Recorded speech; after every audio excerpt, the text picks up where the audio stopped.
It is 11:30. You know what that means. It's time to dive headfirst into all things people, power, and politics. This, my friends, is The Pulse. I'm Roop Raj. We don't need to tell you how hectic this news cycle has been, so take my advice. Throw that phone aside. Don't let it hit the wall, but if it does, oh well. It may cost a lot more to replace it, though. Get the facts from us here on The Pulse. A big name running to replace Congressman John James as he eyes, the 2026 governor's race. Which Metro Detroit mayor is throwing his hat into the ring? And we're diving into Governor Whitmer's Oval Office visit, tariffs, and a lot more. Conservative attorney Terry Johnson and the No BS News Hour's Karen Dumas are in Studio C, ready to roll. But we begin with the latest involving the tariffs. It's been really just a roller coaster week, ending with President Trump dropping most countries to a baseline 10% tariff while skyrocketing China's to a 145% tariff. During a cabinet meeting today, the Trump administration was positive, saying countries are actually rushing to make a deal. But despite that, economists say Americans will see a price hike on certain items, certain goods. And some Democrats want some top officials investigated for alleged insider trading. Let it get out of control, and we allowed some countries to get very big and very rich at our expense, and I'm can't let that happen. It's not a sustainable formula. We've have so many countries to talk to. It is it's incredible. The minute that these containers hit our shores, these prices will be felt. And again, as we've seen in the massive sell-off of U.S. technology companies that rely or that have supply chains that are extraordinarily exposed to China. Anybody who traded in the last 48 hours and made an incredible amount of money prior to this tariff announcement, who sits right there in that house, needs to answer for it. All right, look at the big board. It looks a heck of a lot different than it did yesterday at this time at 11:30 when we were on The Pulse. A major rally yesterday after the tariffs were paused. But as was expected, the stock market was down once again today. As you see here, the Dow dropped more than 1,000 points, while as you see, the NASDAQ saw a 737-point decline, and the S&P 500 also dropped more than 188 points. To the budget battle on Capitol Hill, where the House passed a blueprint for President Trump's budget bill. This basically means lawmakers can start writing it, which Republican leaders say will include more than $1 trillion in savings while boosting military and border security. Democrats are worried, though, about how the cuts could impact you. It is huge cuts to Medicaid, to SNAP, to housing, to veterans, up and across the board. Even cuts on Social Security when they indirectly hurt it, to give tax breaks to billionaires. The president has made clear Social Security, Medicare, Medicaid will not take a hit. So you can count on that. Now, the goal for Republican leaders is to have the budget finished and voted on by Memorial Day. Some big news in the 2026 race today. This man, Pontiac Mayor Tim Grimal, says he's running for Congress. He's hoping to replace Congressman John James, who you know announced a run for governor earlier this week. The Democrat was in the state house before serving as House Minority Leader. Grimal pointed to his track record when saying why he's the guy for the job. We need a fighter in Washington. Everyday people have been hurting economically. I have a proven track record of standing up for workers, standing up against billionaires. I did it as a union side labor lawyer and a civil rights attorney. I did it in the state house as the House Democratic leader, where I successfully fought to expand Medicaid coverage and provide health insurance to over 650,000 Michigan residents. By the way, Congressman John James will be in Studio C right here on Monday night to talk about his run for governor and goals for Michigan. It's his first television interview he's doing since making that big announcement, and it'll happen on The Pulse on 11:30 on Monday. You can watch all the interviews we've done with the other gubernatorial candidates as well by scanning the QR code at the bottom right of your screen. Well, there's a lot to talk about, as always, in the world of politics, so let's run through some of the other big stories tonight. Starting on Capitol Hill, where the House passes a bill to kill the overdraft fees cap. It's headed to the president's desk right now. Now, that rule was put in place during the Biden administration, capping overdraft fees at $5. It would have taken effect in October. The Biden administration argued it would save people billions of dollars, but Republicans claim it would have forced banks to stop offering overdraft protection. Banks take in roughly $8 billion in those charges every single year. The House also passing a bill requiring proof of citizenship for anyone registering to vote. This is known as the SAVE Act. Have you heard about this? That bill is headed to the Senate, where its future is unclear because Republicans don't have a big enough majority to avoid a filibuster. Republicans argue it's needed to make sure non-citizens don't vote, even though that's already illegal and rare, and people who do that face some pretty serious consequences. Voting rights groups say it could disenfranchise millions of Americans. We're actually hearing from Governor Whitmer a day after she was in the Oval Office with President Trump and Republican State House Speaker Matt Hall. Now, during that news conference, the president signed an executive order targeting 2 officials who rejected his false claims of fraud in the 2020 election. Whitmer was asked about that today and if she had any regrets about being in the room where it happened. Here's what she told us. Put out a statement right as soon as I got out of the Oval Office that I said you didn't know he was going to sign that. And my presence was not an endorsement of any of the actions he took or the comments that were made. I wanted to be very clear about that. I was going in for a meeting and they walked me into a press conference. And I sat there thinking about the people in northern Michigan who still don't have power, Craig. I thought about Michigan businesses that are paying a price because of the tariff fluctuations. I thought about Selfridge, Air Base, which we need to get recapitalized. And he said that yesterday. I've been trying to get that done the whole time I'm governor. That was the farthest we've gotten in terms of a public commitment, and it's groundbreaking for Macomb County, for Southeast Michigan, for our aero defense sector that we're building so much. So it was not where I wanted to be or planned to be or would have liked to have been. I disagreed with a lot of the stuff that was said and the actions that were taken, but I stayed in the room because I needed to make the case for Michigan, and that's my job. Now, you'll remember President Trump gave rare praise to Whitmer, calling her a very good person who has done an excellent job. That's a major about-face from his feelings during the first administration when she was called that woman from Michigan.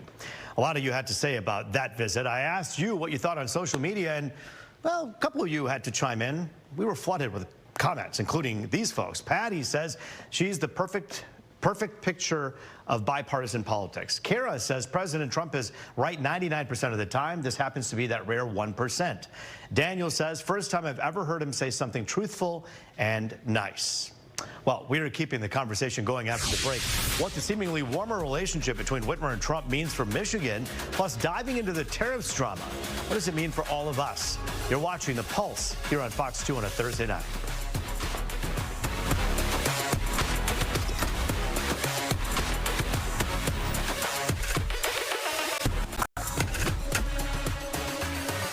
Back now on The Pulse, looking at all things people, power, and politics. Joining us now to talk about this Whitmer-Trump relationship, tariffs, and a lot more, Karen Dumas with the No BS News Hour and attorney and conservative advocate Terry Johnson. Good to see you both. Thanks for joining us here on The Pulse. Karen, it's been a while since we've had you on. Yes, it has been. Thank you for not forgetting about me, Rube. We can't forget about you. People listen to your podcast and they read your thoughts all the time. And Terry, we thank you for joining us again on The Pulse. Thank you. All right, so let's begin with you, Karen. All right.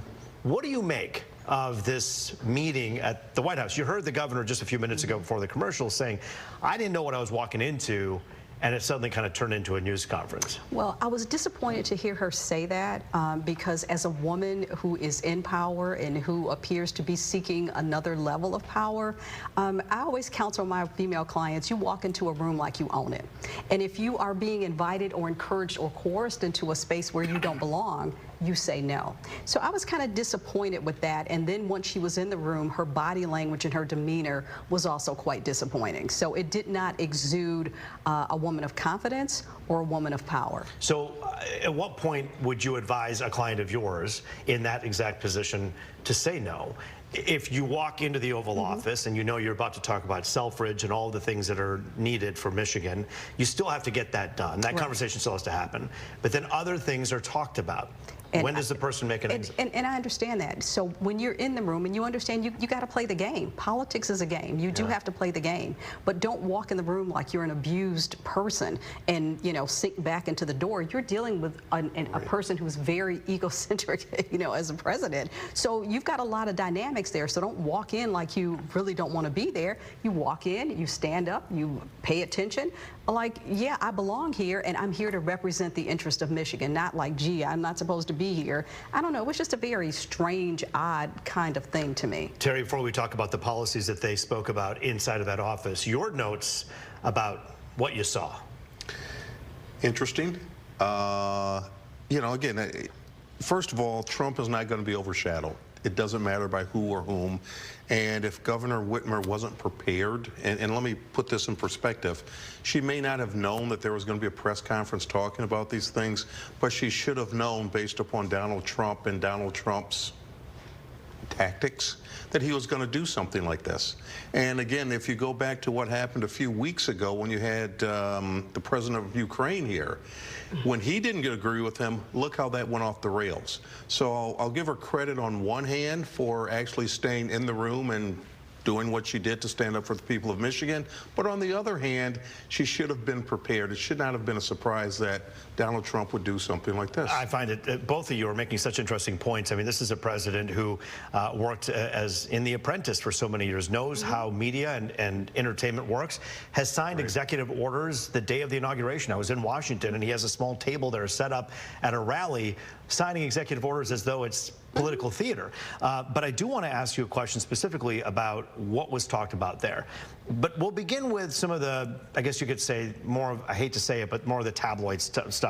When you hear the president say she is a very good woman, and then you hear him say she's done an excellent job, not doing, done. Michigan is on the right track, essentially, as he's endorsing this governor. Does that surprise you at all, Terry, that this man would say that about Michigan after campaigning in Michigan, talking about all the things that are going wrong here? Well, again, there's two types of interests you have to have here. First of all, from the campaigning side, you've got to come in and bash the person that you're running against. Even though he's not running against Biden, he's running against the Democratic Party, and Governor Whitmer is the face of the Democratic Party here. Now, you've got to bring people together, and I thought that was a great thing that he did, bringing people together to say, hey, I can even work with you, Governor Whitmer. Let's do this, let's do that. Does this change the tone for the, and I'm going to say it, there are different types of Democrats, different types of Republicans. There are people who treat Donald Trump, the president, as a god or a demigod, and there are others who know he's the president and he's flawed just like every other human being. What does this do for the people who are the extreme MAGA right, who hated Whitmer for all of those years during COVID and beyond? Does it change their mind or their opinion, Karen? No, I don't think so, because I think they know who Donald Trump is, and Donald Trump helped to, you know, his going back and forth with her early on was what helped create that god-awful moniker of Big Gretch. Remember, you know, people were saying because she was standing up to him. So I think this was a very subtle reminder that I helped to make you, I can also help to break you. She's delving in a game that she doesn't appear to know how to play very well, and that's politics. I mean, it's a people game. It is a people game. But Karen, I do have to bring the point out, and Terry, I want you to comment on this as well. Bottom line is, if you know, you heard what she said. I was thinking about the people of northern Michigan. She asked for help. She was thinking about the Asian carp. She didn't say she asked for help. She said she was thinking about it. She said that the Selfridge Air Force Base was the one thing. But they did talk about northern Michigan and the ice storms and the damage. They did talk about Asian carp in the Great Lakes, and they did talk about Selfridge. Is the payoff worth it? Because at the end of the day, that's yet to be seen. He is saying, I will come and I hope to cut the ribbon with you and Matt Hall. That's yet to be seen, and we're also seeing, because we're running for a governor's race that's coming up, and he's going to endorse a Republican nominee. So, you know, we're gonna see. That's yet to be seen. But think about this. He could have effectively today, and I think he somewhat did, killed her opportunity to run for president. Because now, if Donald Trump is endorsing you and Donald Trump's saying you've done a good job, Democrats won't like that. And if you think down the road about this, he could have effectively, and he may have effectively killed her future for running for president. She was co-chair of President Biden's campaign, endorsed Kamala Harris, gave a rousing speech during the DNC prime time, talking about the Democratic Party in the future. What does this say about the Democratic Party, or am I getting it all wrong? Does it actually just say something about working together? Karen? Well, I think people in general are tired of partisan politics. Yeah. They are. And people are starting to notice that. Elected officials, you see Duggan running as an independent. You see people, you know, kind of aligning themselves with Speaker Hall, who I think is doing a good job in terms of practicing bipartisan politics, even as a Republican. Everybody's gravitating toward him because I think, you know, residents and citizens are tired of the bickering. I also think that the Democratic Party has taken such a hit ever since the presidential election that people want solutions. They're tired of politics. They're tired of promises. They're tired of performative actions. They want results, and I think that people are looking for somebody who is going to move beyond the talking points and really start to deliver results. Does Governor Gretchen Whitmer help set the tone for the Democratic Party to change their ways from the Kamala Harris campaign? Terry? No. I don't. In one word, I'll say no. And the reason being, it's such a problem right now after that last run. I mean, you're talking about a party, number one, that didn't have an election to put Kamala in. And the Democrats currently are not in touch with the people. And that's how I feel. Donald Trump and the Republicans are, and that's why I think things are getting done until the Democrats come out and get the unions back. And I don't mean 50% or 60%. I mean they've got to get 80, 90% to get back in. They're not there yet. All right, I'm going to throw out, we have literally 15 seconds. Jocelyn Benson, Garland Gilchrist, Chris Swanson, Eric Nesbitt, John James, Mayor Mike Duggan. If the election was tomorrow, who has the upper hand? Karen? I think, let me say this, and I'm going to give everybody the chance. John James being in the mix is going to change the game a touch. I do. I think that's going to change things. Terry? I think Mike Duggan. Right now, if the election were held today based on what he's perceived to have done in Detroit and the fact that what you just said in terms of we don't want the bickering, I think he runs down the middle and wins. Well, if the election is not tomorrow, and because of that, all the candidates, of course, know how important this time is that's left on the clock, and they're going to be working to get your vote on the other side of that camera. Karen Dumas, come back again soon and talk to us. Thank you. Don't let it be 6 months. Come back in a few weeks. Bet. Terry, same. Please come back. We love having you both on. We're keeping the conversation going about Whitmer and Trump after the break, this time with some perspective from a political science chair, Peter Trombor with Oakland University. You're watching The Pulse here on Fox 2.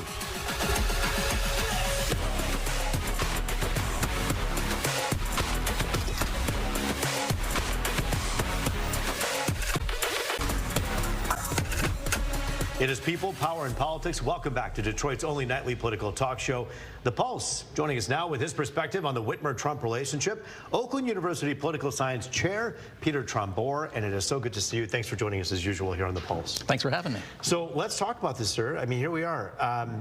How important is it at this stage in the game for a governor in a state like Michigan to have a good relationship with the president? I think it's critical for any governor that needs something, and we see that with you know, the flooding in Kentucky with Governor Beshear, and you know, anytime you're in a state that really requires the assistance of the federal government, you want to have a good relationship with the president.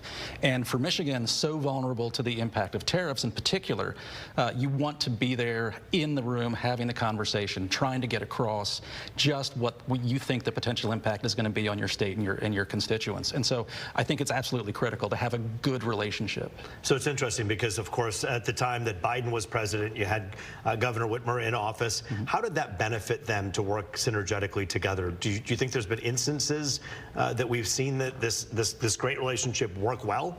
Well, I think that you know, during the Biden administration, it wasn't as essential because, you know, everything was sort of moving in a positive forward trajectory by most indications, right? The economy was strong. There was a lot of infrastructure spending that was a consequence of the Recovery Act funds that the Biden administration pushed through following the pandemic. And so, you know, it was a good time to be governor of Michigan because all of a sudden you've got full coffers. You're able to devote some energy and attention to things like highway infrastructure and stuff like that. And so here, now that we're in a position where things look more precarious, that's when you really need to have that good relationship. And so when you have the president say, you're a very good woman, and it's the great state of Michigan, and you've done excellent work, if this is the beginning of a friendship or a kinship or something where they're able to work together, Does the president call Governor Whitmer up when he's making big decisions about tariffs, autos, and other things and say, hey, I wanted you to be in the room. I wanted to hear your opinion? No. No, he doesn't want to hear anybody's opinion except his own. I mean, I think we have to understand that there's not a lot of what you would call traditional policy happening. There's a lot of what Trump the other day described as the way he makes decisions is on instinct, right? He decides, and he decides often based on what appear from the outside to be his whims. So, no, he's called the auto executives. I know Bill Ford Jr. has told The Pulse that he's talked to him on the phone. Mary Barra has talked to him on the phone. Do you think Governor Whitmer will be part of that circle of intellect? No, I really don't. I'm not questioning our business leaders that Trump reached out to them. Right. What I would say is that if we look at the range of CEOs who have tried to get in Trump's good graces since Election Day, how has that paid off for any of them? The tech billionaires and CEOs who funneled millions of dollars into his inauguration took a beating over the last several days when the markets tanked. For all of the claims that Trump is a friend to the auto industry, they're very fearful now of what the impact of these 25% tariffs are going to be on top of the tariffs on steel and aluminum and all of the other things that go into manufacturing an automobile. So I don't know that anything is really driving these decisions other than Trump's lifelong belief that tariffs are good economics. So with 2 minutes left, I want to talk a little bit about the other side of the coin. Governor Gretchen Whitmer, the Democratic Party, for a little while, because of the sore relations between Democrats and Republicans, especially in D.C., there's kind of this idea that many Democrats have that it's us against them, and we're going to fight, fight, fight. When you have this governor reach across the aisle, so to speak, and say, hey, let's work together, does that redefine the way the Democratic Party does business? I think politically, it's out of step with the current feeling. If you had asked me a year ago if I thought that would be the way forward, I think I would have said yes. But there is such anger amongst rank-and-file Democrats at the failure of Democratic leadership on a national scale to stand up to Donald Trump, to push back forcefully against his policies, against the hollowing out of the federal workforce, against these economic decisions. What people want to see is somebody willing to put up a fight. And that's why you got that intense criticism of Chuck Schumer a few weeks ago, and why some of what happened with Governor Whitmer yesterday went over like a lead balloon in Democratic circles. She got very heavily criticized by the governor of Colorado. Dana Nessel came out harshly critical today about this idea of, I don't want to say cozying up to Trump, but working with him, perhaps. But playing nice. And I think people don't want Democratic leaders to play nice right now. And it's fascinating to watch, because on one hand, people are saying, I'm sick of the bickering, I'm sick of the fighting, I want to see bipartisanship, I want to see people work together. But then we have this other thought, and it's not yours, but it's one that many people feel. But what I would say is you only hear this demand for bipartisanship coming from the Democrats. You don't hear similar calls for working across the aisle from the bulk of Republicans. We are out of time, but I want to say, Professor Trumbore, it's always good to see you. Thanks for joining us here on The Pulse. Thanks for having me Come back again soon. That is The Pulse for tonight. Remember, you can email us your political questions, or if you need a fact check, we'd love to do it for you. The Pulse at fox.com, or scan that QR code on your screen. I'm Roop Raj. As always, we'll see you back here tomorrow night. Have a good one, everybody.